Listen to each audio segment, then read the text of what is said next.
بسم اللہ الرحمن الرحیم۔ اب اگلا جملہ ہے جی الحمدللہ علی نعمائہ الشاملۃ و آلائہ الکاملۃ۔ قوانین آپ کو بتائے ہیں، آپ نے دیکھتے جانا ہے۔ ایک اور قانون یہ سمجھیں کہ اسم کے آخر میں جب ضمیر آئے گی تو وہ ہمیشہ کیا بنے گی؟ مضاف الیہ۔ اسم کے آخر میں آنے والی ضمیر کیا بنتی ہے؟ تو پھر اسم کیا بنے گا؟ لازمی بات ہے، اسم کے آخر میں جو ضمیر ہے جب وہ مضاف الیہ ہے تو مضاف الیہ سے پہلے کیا ہوتا ہے؟ مضاف۔ ٹھیک ہے جی۔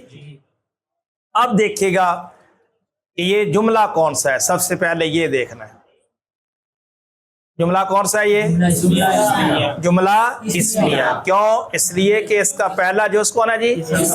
الحمد۔ وہ کیا ہے؟ اسم۔ اسم کی کون سی علامت ہے؟ تو الحمد کیا بن گیا؟ الحمد کیوں بنایا اس کو مبتدا؟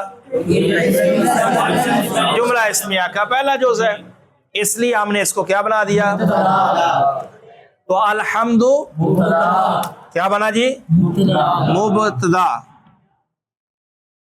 اب للہ لام پتہ ہے آپ کو، لام حرف جار ہے۔ لفظ اللہ اس میں جلالت مجرور، جار اپنے اب یہ ظرف مستقر بنے گا یا لاغو؟ ظرف مستقر، لاغو نہیں بنے گا۔ اب یہ نہ کہنا آپ کہ چونکہ اس کے پیچھے تو الحمد ہے تو بھئی الحمد تو مبتدا بن گیا، اس کی تو بات ختم ہو گئی۔ اس نے کیا بننا ہے؟ خبر۔ تو خبر یہ جار مجرور خود بخود تو نہیں بنتے، کسی نہ کسی کے۔ اب جس سے اس نے مل کے خبر بننا ہے وہ لفظوں میں موجود نہیں ہے، تو وہ ہم یہاں نکالیں گے کیا؟ ثابتن۔ کیا نکالیں گے جی؟ یہ میں نے آپ کو بتایا تھا کہ ظرف مستقر کا جو متعلق ہوتا ہے وہ ہم ثبوت مصدر سے اس پہ فاعل کا صیغہ نکال لیں گے موقع محل کے مطابق۔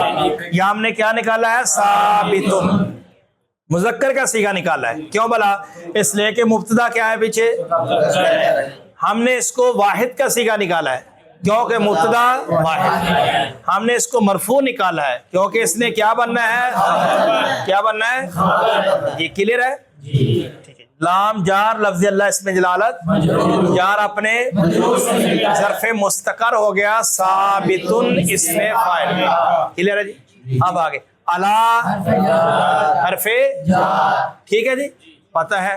اب آگے نعمائہ، نعمائی اسم ہے اور اسم کے آخر میں آگے ضمیر۔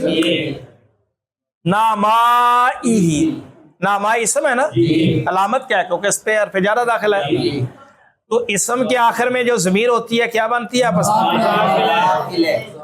یہ اس قانون کے لحاظ سے بھی ہمیں پتہ چل جائے گا کہ نعمائی مضاف ہے اور ہی ضمیر۔ ٹھیک۔ اور دوسرا جو قانون تھا کہ پہلا نکرہ اور دوسرا، تو آپ دیکھیں نعمائی نکرہ ہے نا اور ہی ضمیر کیا ہے؟ تو پہلا نکرہ دوسرا، اس لحاظ سے بھی پتہ چل گیا کہ نعمائی مضاف ہے اور ہی ضمیر ہے۔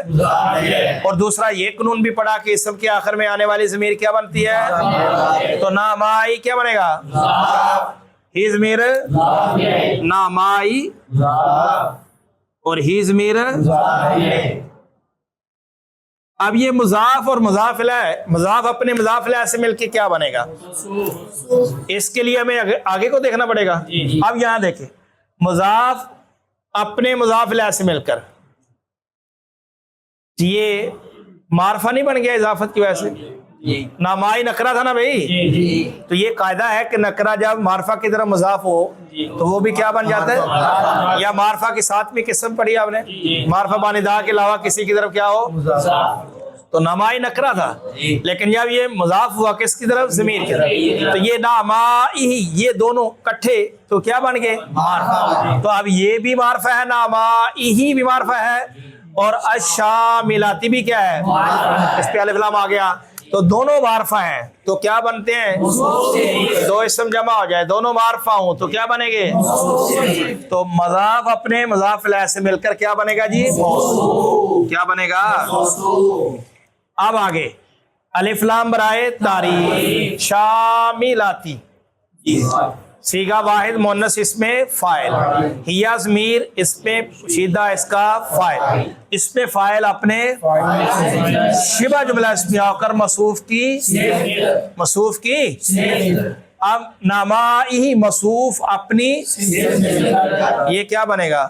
آگے دیکھنا ہم نے آگے، کیونکہ اس سے آگے کیا حرف عطف، اور ہمیں پتا ہے کہ حرف عطف سے پہلے کیا ہوتا ہے؟ معطوف علیہ، بعد والا کیا ہوتا ہے جی؟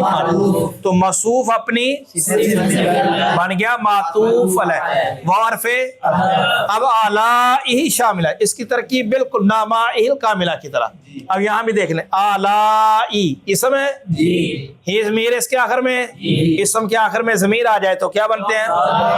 یہ بھی، اور پھر یہ بھی دیکھیں اعلیٰ نکرہ ہے، ہی ضمیر معرفہ ہے، تو پہلا نکرہ دوسرا معرفہ، کیا بنے گے؟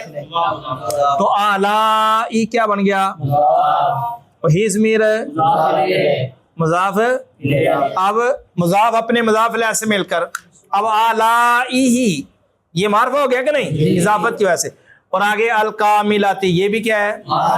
تو دو اسم آگے دونوں معرفہ ہیں، تو کیا بنے گے؟ تو مضاف اپنے کیا بن گیا؟ موصوف، الکاملاتی الف لام برائے کاملاتی، وہی سیگا واحد مؤنث اس میں فاعل، ہیا ضمیر اس میں پوشیدہ اس کا، اس میں فاعل اپنے شبہ جملہ اسمیہ ہو کر موصوف کی، موصوف اپنی معطوف علیہ اپنے، اعلیٰ جار کا جار اپنے۔ آپ بتائیں کہ یہ ظرف مستقر بنے گا یا لاغو؟ ظرف لاغو بنے گا، کیوں بولا؟ اس لیے کہ ہم پہلے للہ جار مجرور کا متعلق ثابتن پہلے نکال چکے ہیں، یہاں پہلے نہیں تھا نا، اس لیے للہ کو ظرف مستقر بنایا تھا، لیکن یہاں چونکہ نکال چکے ہیں تو اعلیٰ جار اپنے مجرور سے مل کر ظرف لاغو و ثابتن اس میں، ٹھیک ہے جی۔